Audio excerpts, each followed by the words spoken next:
Hello and welcome to Meadow Bakery. In this video I'm going to show you how to bake this beautiful chocolate bundt cake. Start off by preheating your oven to 180 degrees Celsius. Add some water in a bowl of cocoa powder and sugar and mix it all in. Put some yogurt, eggs and oil in a bowl and whisk them together. Add the yogurt mixture into the cocoa powder mixture. Add in the flour and mix until nice and smooth.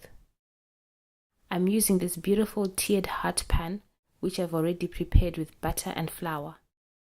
Pour the mixture into the tin and bake in the oven for 40 to 45 minutes until firm to the touch. You can test with a toothpick. If it comes out clean, it's ready.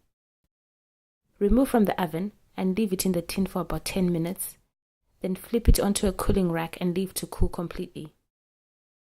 The white bits on the cake are from the flour I used to dust the bundt pan. If you don't like this, you can use some cocoa powder to dust it instead. I'm going to drizzle some of this caramel ganache on top. Leave it to set for a bit and then I'm going to cut a slice and show you what it looks like inside. As you can see, it's nice and baked through and it tastes great. Thanks for watching and see you again soon. For more videos like this, visit my website www.meadowbakery.com. Please like and subscribe to my channel.